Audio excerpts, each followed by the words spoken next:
What's going on, guys? Welcome to the Winning Move podcast. I'm your host, Stratton Brown. We have a special guest on today. His name is Chris Williams. He's a part of the Hub. Thank you so much for coming on, bro. You're welcome, man. Glad to be here. Some quick housekeeping things before we start. Don't forget, if you guys are looking for any type of outsourced staffing in any way, go to callmagicians.com and they will take care of you. Thank you guys so much for tuning in. Let's hop right into this, bro. All right, man. Thank you so much for coming on. This again, he's a member of the Hub. His office is where I'm pointing, right there, and my office is right there. And this podcast room is in between us. As you guys are coming in, please comment where you're from, where you're watching from. Really excited to have him on. So let's talk about. Well, so Chris has done one thing that I think is amazing with affiliates. Your affiliates are badass. You're a pastor as well, and you don't work that much, and you have a big family. Correct. Yeah. Right. But I love that shit. Right. So you have your faith and what's the word? Like passion, I want to say, that you're about. You still working. Like, it's not like you are poor. Like, you still provide for your family. Yeah. And there's nothing wrong with being poor, but you want something more.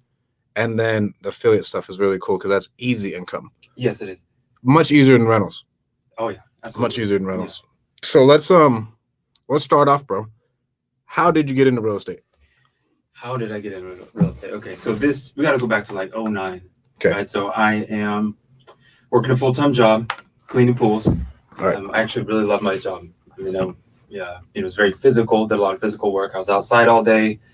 Got to drive around in my truck, go play with people's dogs and stuff in their backyard. So it was really fun. But I just realized I was in a family business. Right. My manager was the son of a boss. The manager above him was the son of the boss, and the owner was the owner, and just realizing there's only so far that I'm going to go in that company. Yeah. Despite really enjoying my job. And so I just kind of looked at what am I passionate about? What do I really want to do? And realized that real estate was kind of a constant through my life. Okay. I think I was maybe 20, 21, something like that. But realizing that I've always had an interest in real estate, especially development.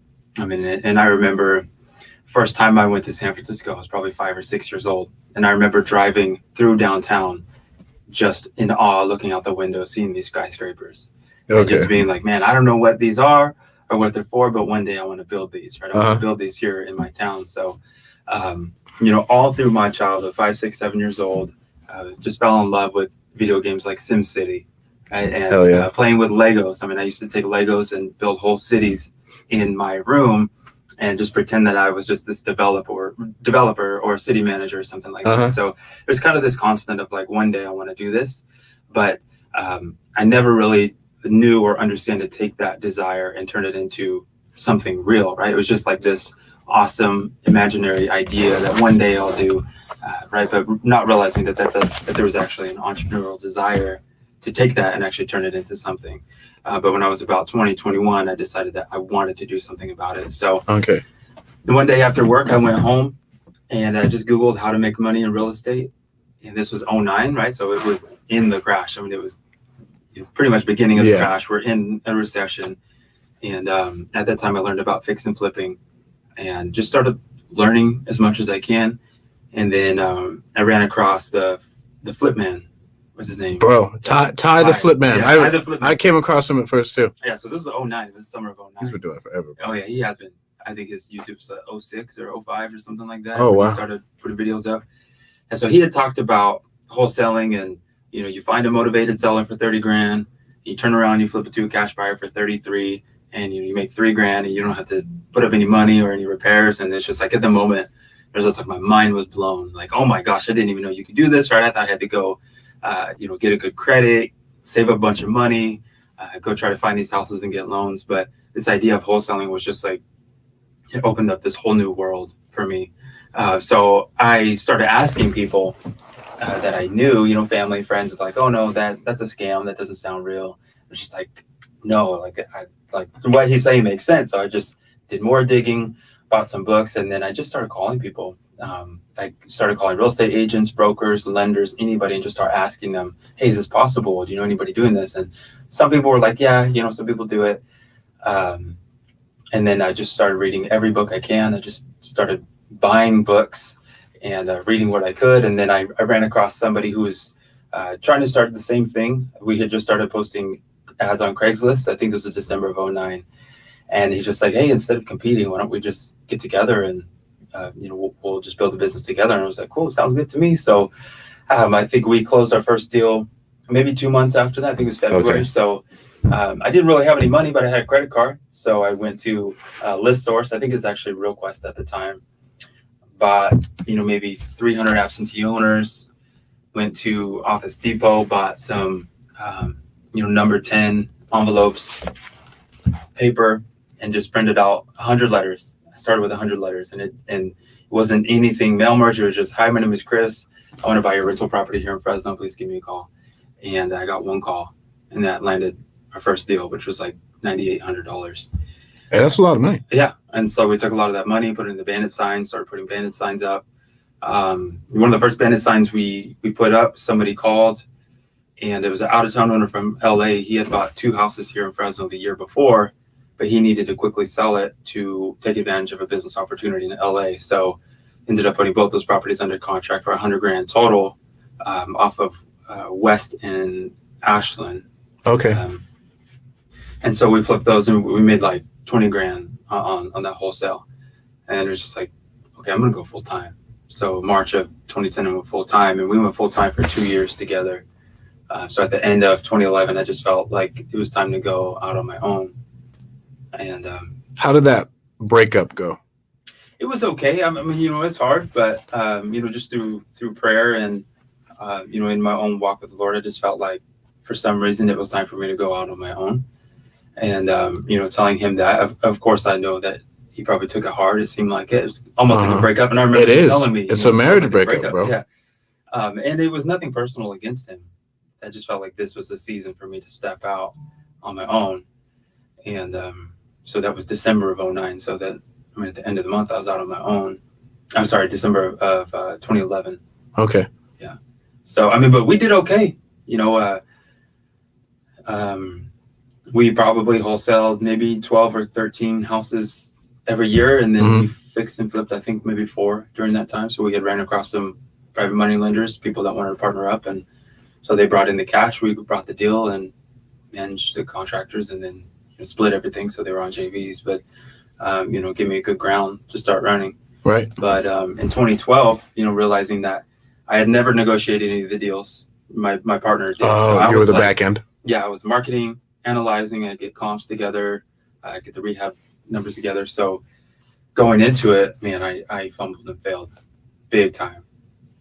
And I had a huge fear of the phone, just totally. Okay. And actually social anxiety is something that I had struggled with for a very long time through my life. Even now, sometimes it creeps back up, but life is much easier now that I have a lot more experience. But at the time, I remember just having the phone ring and being so scared of it, feeling like I'm going to throw up. I took my phone and would throw it across the room. Rather than picking it up and answering it, even though it's like, I needed to pay bills. I wanted to do deals, but being so scared, it's like I wouldn't answer the phone. So I quickly ran out of money. How did you overcome that? So I failed. I lost almost everything. Literally almost lost everything. In 2012, my phone got turned off maybe four or 5 times. So every other month, I was just in complete default on my phone. Car was almost impounded. I moved back in with my parents. Basically, I put everything on credit cards, charged them off so they wouldn't have to pay the bill. Obviously started paying the bills. But then started working odd and end jobs. So got connected with the contractor, started working for him. On his rehabs, he was working with some investors.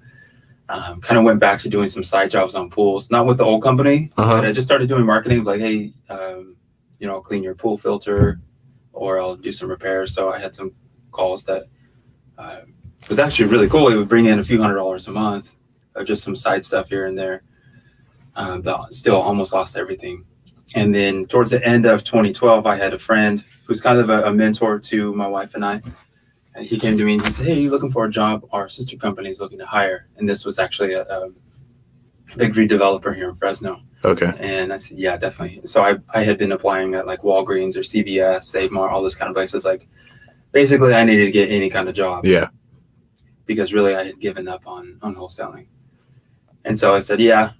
And I sent him my resume. And a couple days later, I get a call to go in for an interview with them, go do a second interview, and I get a job working for this flipping company as an office assistant. So at the time, they were buying like 70 to 100 properties a year, mostly through the auction. Okay. So they would get, a list of like several hundred properties going to auction. Go look at them all. Yeah, we take them through, send them to the title company. They'd send us back, if there were liens, seconds, anything like that. And then I had to comp them and do all that. And then, I got to see the ins and outs of a full-fledged flipping company. So, there's just huge filing cabinets of all these properties, all these files. So I was sitting there, stuffing them with the receipts, putting in bid orders and all that. And then eventually worked up to project manager. Okay. So I was, their junior project manager or whatever. So, they're buying, 5 to 10 a month. And I'd go in and get the contractors, get them to bid the projects. And did that for up until 2014 when I left. But through that time, I said that I was in real estate. I said that I was a wholesaler, but I wasn't doing anything. No deals, none whatsoever, ever on my own. Did you feel like a fraud? No. Okay. I felt like I was trying to live through my dreams. Okay. And like that's, what's it called? At the beginning, right? It's a struggle when you say you're something and you aren't doing something yet, but you still need to say you're something to like convince yourself of that, right? And then finally break through and keep doing that. Yeah. And I think I was afraid to be a failure, even though I was a failure. Literally I lost everything and I gave up. I stopped marketing, but I did enough to like feel like I was doing something, right? So I'd send like 5 letters. Or I'd put up like 2 bandit signs, right? It's like, oh, I'm doing something, but it's just not working, right? So I would take enough action to say that I was doing it, but I was not doing enough to actually do something. Right? I just I didn't want to put that responsibility on myself that I wasn't doing enough. I wanted to say that I was doing enough. Right. So it wasn't amounting to anything. Yeah. But in June of 2013, I ended up getting engaged, right? Asked my girlfriend. Okay. And obviously she's my wife and we have, a whole litter of kids. And and I remember I was driving around and I was thinking about my car. At the time I had an Audi A6, loved the car, but it was like I was in and out of the shop every month. $1,000, $2,000 here, there. And I needed to get rid of this car, but I couldn't sell it without passing smog. Could not get it to pass smog because every time I put it into the shop to get something fixed, it would then reveal another problem. Right? Some sensors out, fix the sensor, $1,500. All of a sudden that reveals, oh, now there's an exhaust leak somewhere else, right? So I couldn't get it to pass smog. And I remember driving it and I was just so mad. I was just thinking about all the bills I had to pay, all the money I didn't have. I was thinking about my wedding coming up and how many thousands of dollars that would cost me. Really grumbling about my car. And I remember just being mad at God and even just blaming him and saying, look, like, I feel like you gave me all these dreams and all these desires to go out and be successful in real estate. And here I feel like I'm the exact opposite. I feel like the exact opposite of what you gave me, that vision you gave me. I feel like the exact opposite is what's happening. And I feel like a failure. And funny thing is, at the time I drank a lot of energy drinks and I was looking for this specific rock star. And I went to like a 7-Eleven that normally has it and they didn't have it. I went to a Save Mart and they didn't have it. And I went to another liquor store, they didn't have it. And finally I had stopped that. It was actually the Save Mart off of Champlain and Perrin. Okay. Went in there, they had it. And every time I stopped somewhere and they didn't have the specific rock star that I wanted, I just got angrier, right? Like I was just fuming, mad. And I remember finding it, buying it, walking to my car, sitting down and just being like, oh, finally, I can get what I want. And I just cracked it open and drank it. And I just felt this relief. And it just hit me. And it was just like, man, how stupid. Like I just stopped at nothing to get this $3 drink that will probably kill me one day. And it's not going to do anything but give me, a 30-minute high. But here I've hit roadblocks in my life dreams and I've given up. But on this energy drink, I stopped at nothing to get it. Right. But I've given up on my dreams when I hit roadblocks. And so, dang, it was just like this crazy eye opener. It's like, okay, talking to God, this is what I said. I'm going to give this 30 days and I'm going to go all out. I'm not going to make any excuses. Every waking moment I have, I'm going to give to this. And in the next 30 days, if I don't line up 10 grand, I'm I'm going to call it quits. And I'm going to say, okay, this isn't for me. I'm going to go find something else. So for the next 30 days, I gave it my all. I got up super early. I got into my office at 7:30, and I, wrote out my to-dos for the day, figured out who I needed to call, clocked in at 8, clocked out at 5. I was in the office until 9 p.m., 10 p.m. I'd be out putting 50 bandit signs up a day, calling whoever I needed to call. When I was driving between properties as a project manager, I'd be on the phone, following up with people, making offers. Lunch breaks, I'd go out, run to a property to go look at it, or after work. And within 30 days, I lined up 15 grand in wholesale deals. So they were all small because I lined up, I think it was 5 deals. So it was like an average of like 3 grand. Yeah. But at the end of that 30 days, I was like, dang, okay, I can do this, right? All it takes is just a lot of effort and work and no excuses. So that was towards the end of 2013. And I just decided, like, okay, I'm going to go into 2014 with a plan. I'm going to set out a plan of how much mail I need to send out, how many calls I need to make, how many appointments, offers.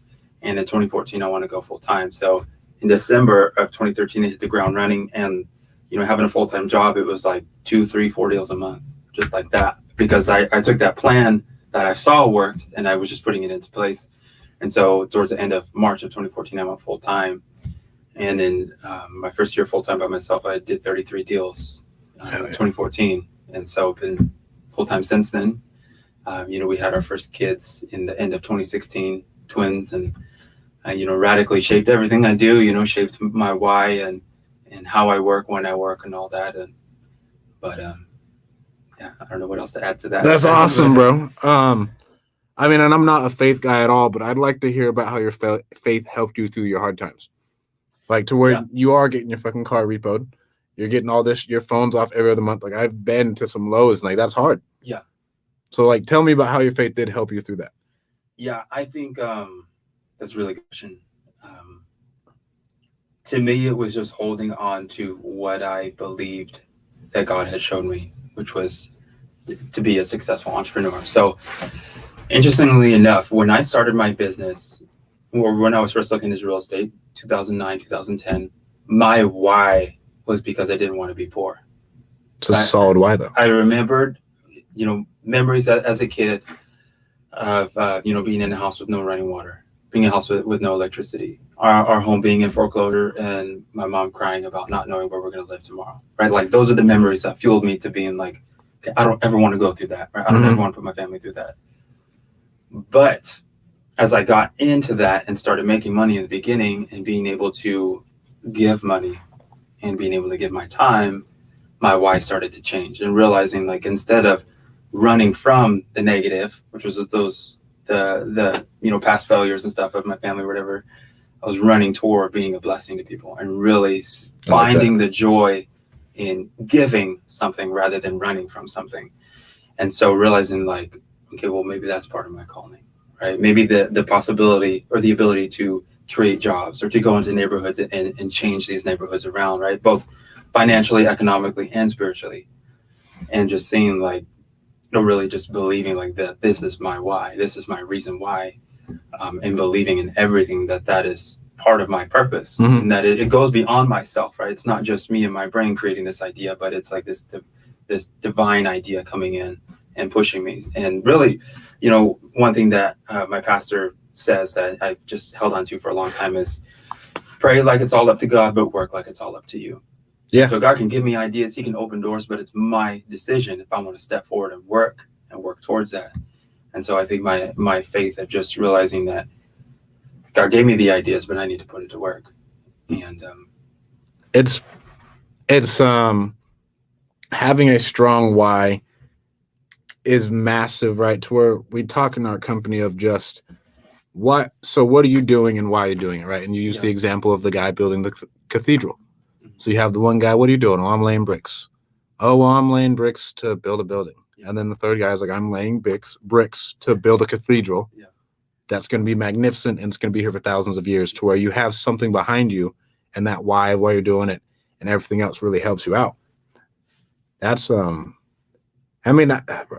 being there, and then, like, it's a hard thing to do not to think about that, because you don't want to attract that back into your life of the poverty and the poorness and the scarcity, to where you can't focus on it too much, but you still have to have that. Like for me, like I never want to be broke again. Yeah. So like I am constantly afraid that I will be broke again. Yeah. And like you can't have it there all the time, but it has to be in the back of your head. Sure. Like if you stop, bro, all this can come crumbling down. Like you've built this all and it can all be taken away.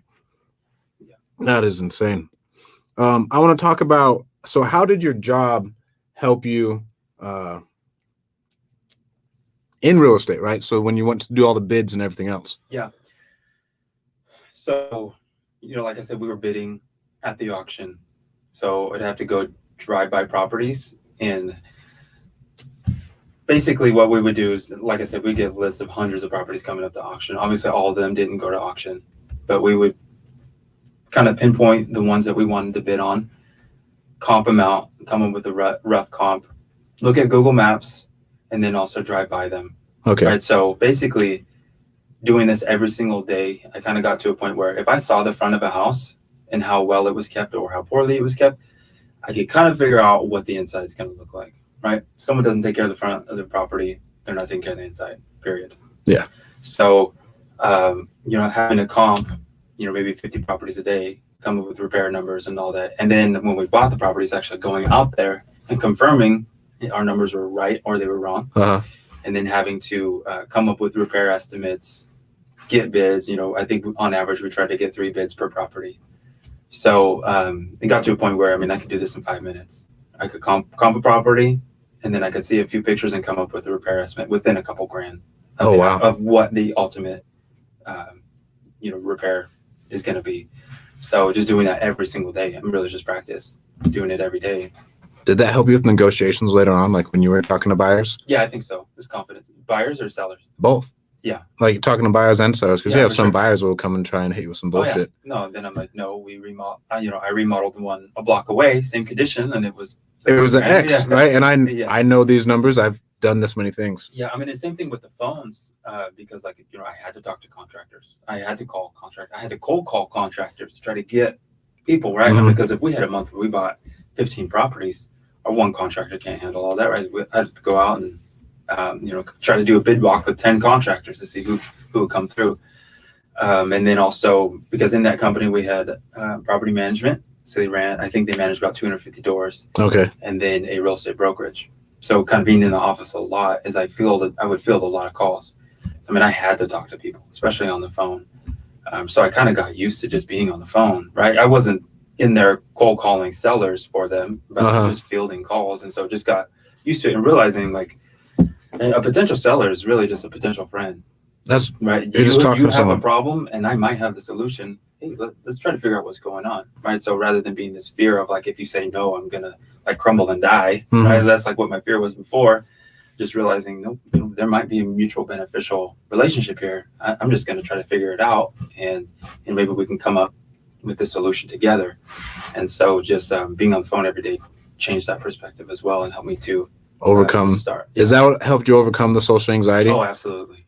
Absolutely. Yeah. I would say at least for the first 3 or 4 years, I'd say 70% of my deals were done over the phone. Getting under contract without seeing the properties too. But you had the confidence to do that because you've been comping all those houses. Like, this will work. Absolutely. Yeah.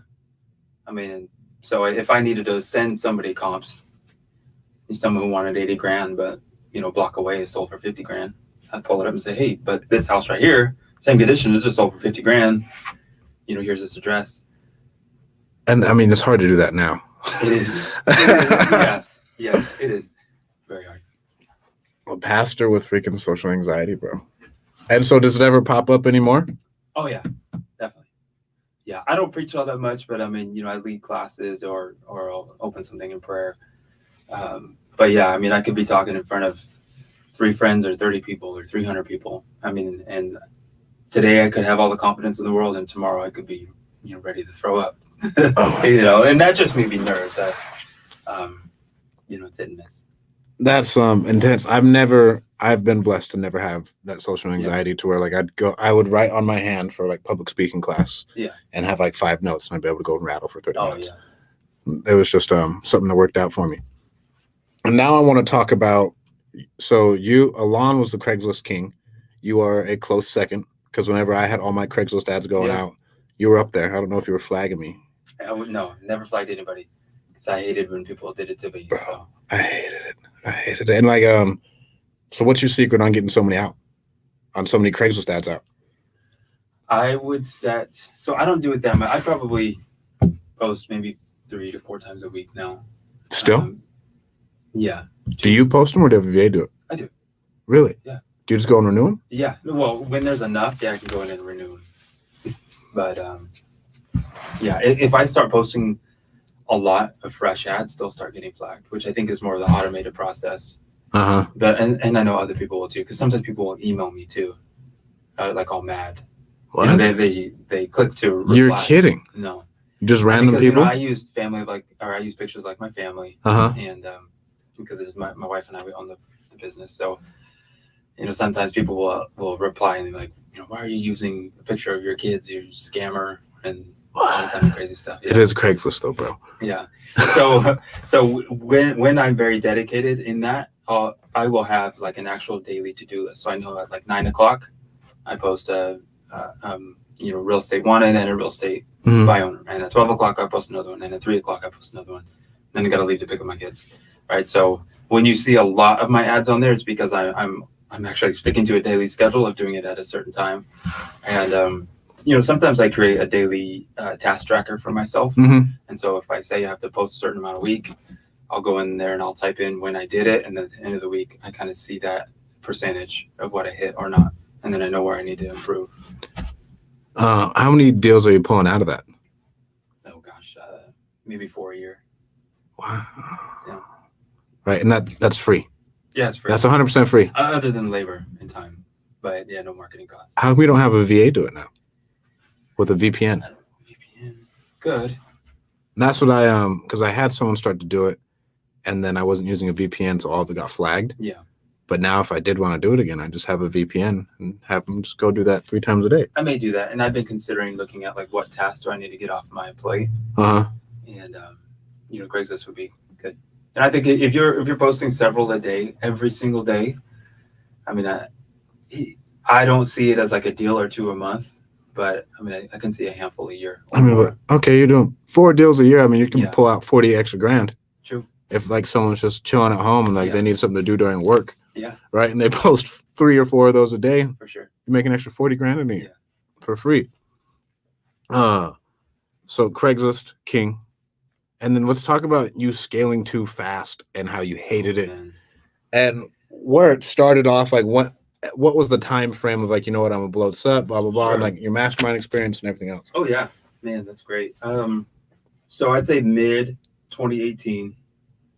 Let's see, back up. Late 2017, I moved out of the brokerage I was in. Okay. Not my license, but my actual office. Just had a little, 10 by 10 office there. Moved into a bigger office. I had 3 suites, 1,400 square feet, waiting room and all that kind of stuff, just because I knew one day I would scale. And at the time I had a part-time assistant as well, in-house. And so late 2018, I just decided that it was time for me to jump into a mastermind. I mean, and I knew the people who were running the mastermind that I jumped into, and I knew them for like a year. It was Justin Williams and 7-Figure Flipping. Okay. And I had known him for about a year. And so I jumped into that summer of 2018. And at the time, I mean, I was very, very slim. I was only marketing towards like my Driving for Dollars, some absentee. So I was spending a couple grand a month total, and my average income was about $20,500. I think that was my deal. And average at that time, scaling down after having kids, I was doing an average of 1.3 deals a month. Funny is I can picture that Excel sheet that I had written up. And, because at the time before that, I was doing, before kids, I was like maybe 5, 6, 7 deals a month on my own. It's a lot. Yeah. It's possible, but it's just a lot of output. It is. On your own. Yeah, it was hard. I mean, it was like a different time than now, right? I could send 500 letters then and get a deal. I could put up 30 signs and get a deal then, 2014, 2015. But going into 2018, market was shifting. How I wanted to spend my time was changing. So I scaled down to just focusing on my highest and best use of time and marketing, which was driving for dollars, and online too. I mean, Carrot has always been good for me since day one. So I jumped into that mastermind, and crazy enough, within like 2 or 3 months, I tripled my business.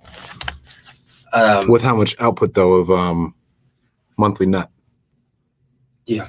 So monthly was sky high. So basically, I got to a point where I really needed to figure out, in order to scale, I need to figure out what works. Right. So I went from about 2,500 mailers a month to about 30,000 a month. That's a lot of mailers. Yeah. And then, we expanded on cold calling. Before it was myself and a part-time assistant. And so I scaled to myself and 3 full-time in-house people. What were the health insurance and all that? What were those people doing? The in-house people. Cold calling, going on appointments, putting all the mailers together, a whole lot of stuff. Wow. Yeah. So I mean, in that time, my short-term goal was to jump up to 10 deals a month. And really, $100,000 a month is what I wanted to get to. And I really didn't care how much money I spent. I just wanted to get there and then figure out what was not working. What to back out. Yeah, and then start cutting out and then expanding on what was working. So, and I was getting there. I was absolutely getting there. And so kind of scaled to a point of like 7, 8, 9 deals a month within about 3 or 4 months, or maybe about 4 or 5 months of joining the mastermind. But I mean, my overhead a month just for like payroll was like 16 or 17 grand a month. Yeah.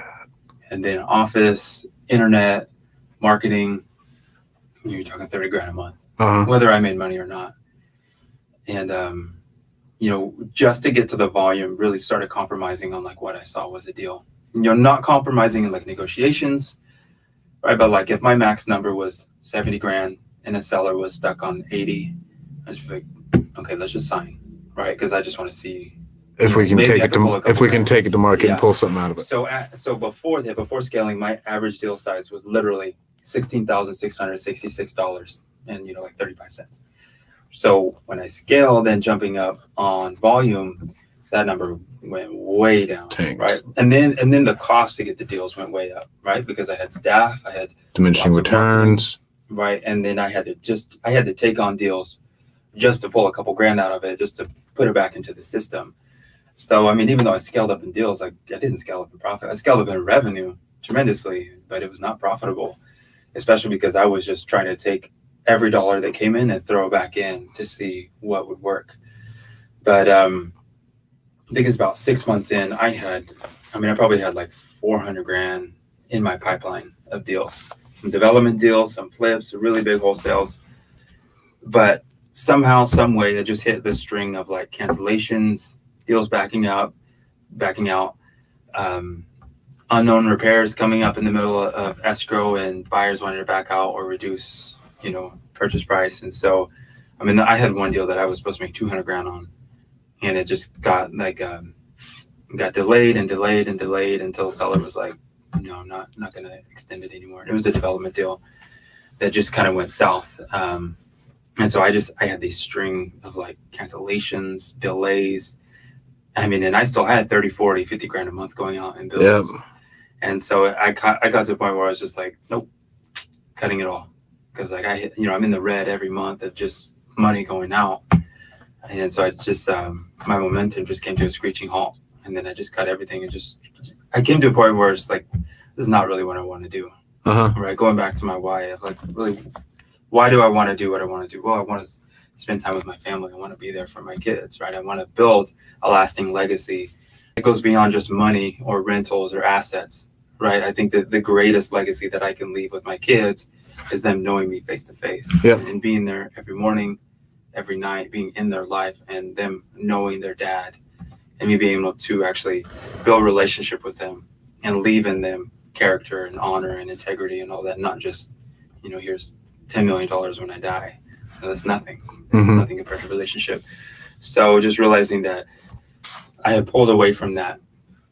And in order for me to build up that business, it required more of me than what I wanted to give at that time in my life, right? Having at the time, 3 little kids, now 4, and now in a month and a half, I'll have number 5 here. So Yeah, so I cut it and I just really went back to the basics. And I've kind of been there since then, just low key. Right? People don't have to know my name. Right? I wanted to be out there. I wanted to be known. You know, I had this audacious goal of like, I want to wholesale 500 properties a year. And I want to be the biggest wholesaler ever. Right. And part of me still wants that. Right. There is that desire that's still in me. Ego. Yeah, ego, pride. But really thinking back or looking deeper about like why. You know, I gotta ask that question, why? Is it just for me, or is it because I want other people to look at me and say, wow, Christy's great. Mm-hmm. You know, but what is that gonna do for my family? Nothing. What did you do with your staff? Like, how'd you have to offload all those people who are... Timing worked really well. Okay. My acquisitions manager, or who I was training as an AM, she ended up getting an offer for like her dream job. And so she took that, better pay, more consistent pay. And then my assistant, who I'd moved to full-time, it just came to a point where I needed to move her back to part-time. And it just didn't work out for her and her husband. So she ended up getting a full-time job elsewhere. And then my wife was on staff full-time. So she was doing our books and our meetings and HR business. So, you know, brought her down and, yeah, I just worked, I guess, with timing. Yeah, I mean, that's nice, though. Bro, that's like the diminishing returns of you're doing this much marketing, but you only get this much input. Yeah. And I think that's one thing that you run into during scale, right? To where everybody's like, well, I want the most cold callers. I'm like, bro, there's a diminishing return after a couple callers of if you aren't in a really, really big area. Yeah. You can't do anything else. And the same goes with mailers, to where you can't send people mailers every day. Like, they're not going to call you. Yeah. Just because you send it doesn't mean it's going to come back in return. Yeah. How important were your KPIs when you were scaling? Like, were you tracking like these diminishing returns and everything else? Yes. So I would say not down to an exact science, but I knew about like 80% of where everything was at. Maybe a little bit more. So I did keep everything on a spreadsheet. Still keep a lot on a spreadsheet. So I did see, I mean, and at the same time, I could feel it, right? If I'm doing $10,000, $20,000, $30,000 deals, all of a sudden they're $2,000, $3,000. Or if my bank account is in the black and then now I'm running in the red because I have bills going out but nothing coming in, and I kind of know, right, this isn't working. Mm-hmm. Yeah. And, you know, and we did track how many appointments I'll go on every week. You know, I think I had a goal of like 3 or 4 appointments a week. So I was going on appointments almost every day. Yeah. So what does your business look like now? Now, well, just me. You know, as far as marketing goes, I still have my Carrot website. Does very well. You know, I've had it since 14. So that's trends years. Well. Yeah, trends well. Probably my best deals come from there. Still do Craigslist. Do some cold calling. Cold calling works out well. And that has its up and downs and its seasons. And yep. I'm still very slim, so I still go after mostly driving for dollars, vacants, tax defaults, that kind of thing. So my list is not big, you know, other than a couple thousand people, but you know, it pulls deals out of it. So it's more profitable though. It is, right? Like, you're not doing. You talked about, well, I'm doing all this, but then there's no profit left because you're just throwing everything back into the business. Yeah. And you're not taking a salary because you're so ambitious, like whatever, like I've lived like this before, I can keep living like this. But then that money's gone, bro. That shit's in the ether. It is. Right? You don't have it now. All that money that was locked into that marketing is gone. Yeah. And that's one thing that people don't really realize. Yeah. So I am, you know, I still wholesale, still flip here and there. And I am also an active agent. Are you real estate agent? You're doing new builds, aren't you? Or you're doing a new build? I did one last year. How'd that go? What gave you the confidence to do that? Well, I bought a failed project. Okay. So it was like dirt and framing. And so I bought, you know, this lady had borrowed like 300 grand from her dad, bought her family property, which was like her great grandma's property in the Old Town Close, built in 1908, tore it down, started building this new build, 150 grand in, she blew the other 150 grand, just blew it. Not even on the deal? No, not even on the property. So I went in and I bought it from her for like 100 grand. Oh. And yeah, spent about another 150 and finished it in Old Town Clovis. That was like an 18-month endeavor. Did you have to go through like still all the permitting bullshit and everything? Yeah. So most of the permits, at least on the house, were already pulled. Uh-huh. On the exterior was already pulled. They had lapsed and canceled. Like the house had not been touched in like 2 or 3 years. But I called City of Clovis. They got me connected with the city manager, and he's like, "Hey, just send me a letter of what you want to do here, and I'll take a look at it and I'll renew your permits." So I just sent him a letter, and they renewed all my permits. So I didn't have to pay anything other than when it was time to do like the driveway and the sidewalk and all that, because that was separate than the actual house. Why did it take so long?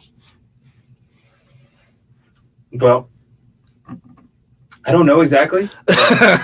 So PG&E, major delays. And this was a time where there was a lot of fires, floods. I mean, this was, Okay. I bought it. When did I buy it?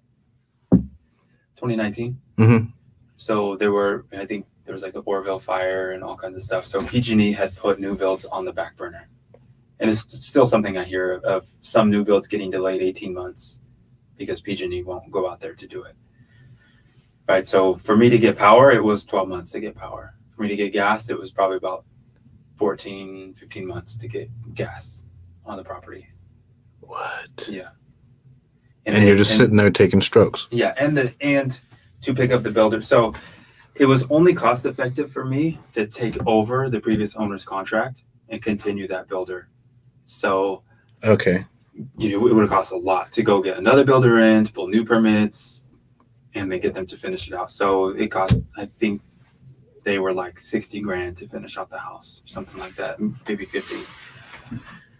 So they were like 4 or 5 months delayed because they are short on labor and contracts, because I think they subbed everything out. Yeah. So I mean, I bought the house and it sat there for 5 months before anything happened. Every now and then they'd go out there and do a little bit of work, but it was like nothing. You just sit there. So I mean, it was a long time until some work started to happen. Did you end up making any money? Yeah, I think I made a total of like 33 or 34 on it. Okay. So projected profit was going to be in the 50s. And then all those holding costs happened to... Yeah. Well, yeah, holding costs. It already had gas. It already had sewer. Once contractors went in there and tore it up, city said, no, this all needs to be redone. So all my extras were like 20, 25 grand. Oh, yeah. Dude. What'd you learn from that? Oh, gosh. Well, definitely learn the process of getting a new build. And I'm not 100% of the process, but a lot of it. And definitely doing more due diligence before taking on either a new build or a failed project like that. Would you do it now again? I know what to do. Instead of just asking the city, hey, is there gas on this property? Actually paying somebody to go in and dig it up and look at it. Right? Because had I known like, hey, this is going to be 20 extra grand in work, I could have used that to negotiate a cheaper price. Yep. Right, and save me that. But I didn't do that. Right. I just took somebody's word for it, which was the city. Rightfully so. They said it's there. Right. But there's a 100-year-old line that was made out of clay or whatever it was. Right. It all needed to be ripped up. Would you do it again? Yes. So you would do you want to do more new builds? Yes, absolutely. Okay. Why? I think it's more predictable as far as the process. And I could be completely wrong, but I feel like the process is more scalable. You buy the lot, you grade it, you put the property on it, and there's kind of steps. Once you do this, there's a process to it. You do this, right? You buy a rehab, you think it's going to cost 30 grand, you open a wall, now you're out 40 grand, 50 grand. So with new builds, you don't really have that surprise if you're doing your due diligence. And so I didn't know of all the due diligence that I needed to do, but now I do. Well, and then if you do a neighborhood, there isn't, the hard part about scaling wholesale is that every single deal is different. Yeah. Right. And there is no predictability in it, to where this one's worth this much, but it requires this much work. To where with the new build, like, okay, here's the neighborhood. Yep. Let's look at it. This is what it's going to take. Here's our process. And then you can predict the whole thing out unless you have PG&E issues. Yeah. And a lot of the guys who are doing those kind of more spec builds right now, they use the same floor plan. Every house. Every house. Yeah. Everyone lives in the same house. All Dr. Seuss neighborhoods, right? Yeah. That's crazy. Scaling, faith in your hard times. Ooh, now let's talk about your affiliates, bro. Sure. I love because we're big with affiliates. I make money with affiliates, and I love paying people affiliates. And what's it called? It has to be exciting for them. So what got you into affiliate marketing? And you could tell that story about that keto guy, which I think is pretty crazy. Yeah. So I looked into affiliates a few years ago. I think, starting to have kids, realizing that I want some more consistent income that is not dependent on the deal closing. Because even though, back before I scaled, to say, I was making 20 grand a month, it would be like I would have a deal close at the beginning of the month, and then I wouldn't have something close until the end of the next month, right? That's like 50 days of zero income. Yes, exactly. Or sometimes I'd have 3 deals close in a month, and I'd go 2 or 3 months without closing anything. Mm-hmm. Right. So yeah, at the end of the year, I could look back and be like, well, look, I made 200 grand or 250 grand. But I had months and months of dry, and then all of a sudden, here's an influx, almost 6 figures. And then you have to do all that. But like that money's already spent, right, on stuff that needs to get done. Yeah. So I wanted something that could continue to come in despite deals closing or not closing. Mm-hmm. So I had heard about affiliate marketing. And so I started to just look into anybody I could. I didn't buy any course, but I found like ClickBank and these other websites where you can go in and just sign up for free, and they give you programs, and you just market it and try to get traffic. So I was doing like whatever sounded good. So it was like diet pills or other programs, stuff that I knew nothing about. So did that for like a year here and there, and didn't come to anything. And then one day, while listening to somebody's podcast or YouTube, somebody just said, just document what you do. Right. So it's like, well, that makes sense, right? If I'm already in real estate, if I'm already making calls, if I'm already using stuff like Propstream and other programs, just document what I do and then show people, hey, this is what I do, and this is how I do it. And, if they sign up, then it might get something. So I had asked Propstream about their affiliate marketing or affiliate program. This was in like 2018. And so they signed me up, and I just started dropping links in YouTube or in Facebook groups. And people would ask a question, where do you find vacant properties, or how do you run comps? I'm like, I use Propstream, blah, blah, blah, blah. Here's a 7-day free trial. This is before all those groups were like heavily moderated. Wholesaling houses full time, Max group. They were not that moderated. So it was literally within like a month, I was making like $300 a month just from dropping links. That's it. And then I built an email list, hired a VA to do that, and then started emailing stuff. So like when I'd close a deal with Carrot, I put together an email it out. And in that email, I would lay out the whole process. And then I put my link in there. This is where the lead came in. So then the Carrot jumped up.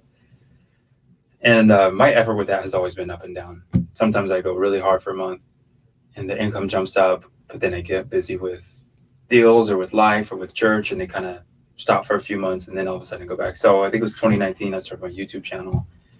And it mainly started out as just kind of doing some Propstream reviews and tutorials. And then I started doing some property walkthroughs and some of my fix and flips. Started making some videos on like how to flip properties with no money out of your pocket. So I have a few of those up, like raising private money or how to structure, how to wholesale yourself a property that you're going to flip. And so that income has grown a lot. Actually through the pandemic, it has grown a lot. I mean, and I through that time, I kind of stopped doing affiliate marketing because I was trying to figure out where am I going to go, right? I had deals canceled. I had buyers back out saying, we're done buying, right? So I was trying to figure out what am I going to do? And in that time, even though I stopped doing the affiliate marketing and YouTube videos, the income just went up and up because people were finding those videos. I think people were trying to figure out how to make extra money, and they were, running into my videos or links and started buying. So my main goal was like, I really want to find something that can, I don't know about replace, but more so supplement my own income. Right? So my business pays me whatever, $4 or $5 grand a month as the owner. So I want something that can supplement that to where if a deal closes or not, I still get paid. It's basically that cash flow, almost like a rental. Yep. So I haven't gone gung ho, but I'm almost there. I think I haven't checked this past month, but I know in February it was like just over $3 grand had come in. I mean, and that's no overhead. No overhead. No tenants. No marketing. Nope. No toilets. No toilets. No nothing. No evictions. Like people have these things scaled out to millions of dollars a month. They do, yeah. Like millions. Yeah. Of just what's it called? I was talking to a guy. I almost paid this guy like 50 grand to like learn this, and he's like, "Yeah, we'll set you up a system, and it's a one-step funnel. Gather all the leads, and then companies pay you to market your stuff to their stuff to your list." Yeah. And he's like, "That's all we do, bro. We'll pull in like $6K a day." Yeah. Just pull it in. He's like, I talked to, what's it called? My mentors, like, bro, don't get distracted, do this. But like, it's a real thing. And it is consistent income to where when I have down months, I know I can count on my affiliates. Yeah. Oh, yeah. And that's really nice. Yep. There are plenty of months where that pays my bills. Right. Yeah. To where that's been really nice. And what's it called? There are people who make multiple six figures off of Propstream. Yeah. And just affiliate money that nobody really thinks about. And Batch has a really good one. What you told me about Carrot, I think Carrot is an amazing one, right? Yeah. And when we're talking about Carrot being a good affiliate, they have, is it, you say a 90-day cookie? Yeah, I think they have a 90-day cookie retention, which is like in the affiliate world, it's insane. Unheard of. A lot of companies don't even have any cookie retention. We have no cookie. Your prospect has to instantly sign up with your link. Yep. And so the cookie is just like, so that once you go there, it follows you for the next 90 days. And so that means whenever they go back and sign up within the next 90 days, it still comes back to you. Yeah. You lose a lot of affiliates just with people going and then like, okay, yeah, I saw it. And like, I don't want to pull the trigger yet. Yeah. And then they go back to propstream.com. They don't go through your link. Yep. But that Carrot one is amazing. It is. Yeah. It's something I need to promote more. I mean, I think they're an amazing company in general. They're great to their customers. They're great to their affiliates. I mean, and they have one of the best products ever. Yeah. You can, you work 20 hours a week now, right? And you're talking about like, bro, I have SEO leads come in. It's free. Yeah. I don't have any man hours. I'd spend an hour to go talk to the person. I don't have to like worry about all these moving parts. It comes in, it came to me. So it's much easier to negotiate. We just go from there. And those are your biggest deals. Yeah. Carrot gives you a business in a box if you want to put in the work. I truly think they do. Yeah, you do have to put in the work for sure. You have to put in I don't know how to do all that backlinks and stuff, but if you do take the time to build it out, you have a business in a box and you can go 100% free. Yeah. Do you write your own copy for your emails and stuff? Yeah, I do. Did you take a course on it? No, trial and error. Okay. And I mean, in the beginning, I really tried to look at what other people were doing. And I had researched copy. Okay. I feel like my letters are pretty good and I switch them up. I mean, and I want to try to test different letters and see what works. In the beginning, I just sent maybe a 2-sentence letter and it worked. And then when it stopped working, I switched it up. Right. And when that stopped working, then, when I started having kids, I was just like, well, maybe I can slap my family picture on there and see what happens. Right. And some people hate it. It speaks to other people. Right. There's some people who call me and they're like, I saw the picture of you and your kids and your wife, and I just feel like I can trust you. Right. And those are the people that I want to work with. Right. Because I feel like that kind of attitude matches my own morals and ethics, which is like, I don't want to just sit here so that we can make money or I can make money. Like, I really want to trust you. Mm-hmm. Right. And I want you to be able to trust me. And I want us to come to a mutually beneficial agreement that I know you're taken care of and I'm going to be okay. My family's going to be taken care of. Right. So when my marketing speaks to somebody, like I don't really care about anybody else. Right. And you get the deal anyways, because the trust. Yeah.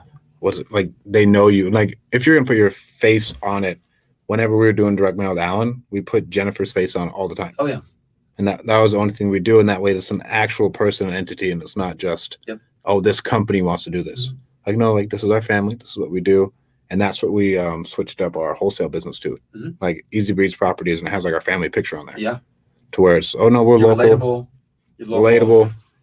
Not professional. I'm not, suited and booted in any pictures. Just me. Yep. Me and my wife, or me and my crazy kids, whatever. So what's your goal for like next 5 years? No. Honestly, I feel like every few months I come to this place where I like just scrap it all. Right. And just like, I don't know if I want to do it the way that I've been doing it. I think I want to change some things up. So I'm back to that point. Haven't scrapped anything, but really trying to figure out like, okay, is this time where maybe I want to start scaling again? Maybe I want to bring on an agent or two to go out on appointments. No overhead, but preferably, commission based. Mm-hmm. And I was in that spot maybe a year or two ago, where I wanted to bring on some agents where I did everything for them, right? Provide the CRM, provide the leads. You call them, here's the dialer. You go on the appointment, I give you the numbers, and we get them closed and you get paid. So I still really like that idea.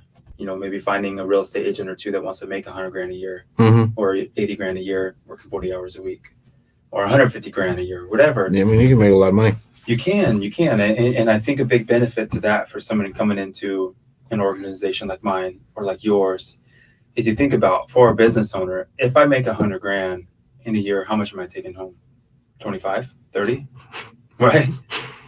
Yeah. Now imagine if everything is given to you and you make $100,000 in a year, how much are you taking home?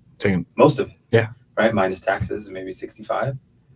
Right, that's a way better proposal. So, I would love to find an agent that will love to make $150,000 a year, or another wholesaler who would love to make $150,000 a year, but they don't want to spend $20,000 a month. Right? I know the systems, I know the leads, I know how to get there, and I would love to invest into somebody to do that. Whether I want to jump into that now or maybe in a few months or something like that, we'll see. But I am in that spot where I want to figure out where do I want to go. Do I want to keep doing what I'm doing, kind of staying low key, or do I want to build up a little bit more? Which I would love. Personally, I would love to build up a little bit more and get some rentals and out of California, because I don't really like California as far as rentals go. But rentals, labor laws, anything to do with business. I don't know. I don't know about the rentals. I told you the self-storage stuff was pretty cool. Yes. The self-storage stuff. I do want to get into self-storage. Was really cool compared to what we're dealing with the rental we have now, and it's just such a headache, and it's for like $300, mm-hmm. right? I'm only getting $300 in cash flow to where like I have affiliates that pay me more than that. Yeah. I get the tax write-off, thank God, but like it's like, do I want to get 200 of these things? Mm. Like, that doesn't sound fun to me. No, it doesn't. No. I would buy storage here in California. Yeah, because it's lien laws, not tenant laws. Yeah, I mean, and you're dealing with, obviously with some recent law changes, you're dealing with different property taxes and stuff. But I feel like anything you own in California is kind of like a wealth retention, right? You're going to retain that wealth. Yeah. It may not be the best cash flow in the world.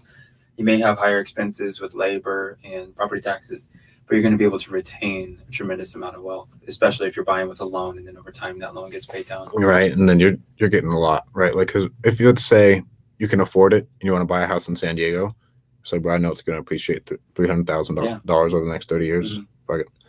And you buy it, you can afford it. Cool. Yeah. There you go. Do you have any parting words for anybody, man? For our people? Man. Oh, what's going on, Cam? Who's that? Cameron Russo. Oh, what's up, dude? Yeah, I would just say, man, whatever you want to do, figure out your why. Don't determine that why off of what anybody else says, right? Because I spent years trying to build a business that I thought other people wanted me to, or that I thought other people expected me to, right? Just looking at how long I was in the business, feeling obligated to build a business that reflects other people. I mean, really, I should have looked within myself to figure out, what do I want? What does my family want, right? How can I best serve my family? Not how can I best serve everybody else? So figuring out that why and just sticking with it, figuring out what works and sticking with it. Hell yeah. I love it, man. Thank you so much for coming on. Absolutely. Thanks for tuning in, guys. See you.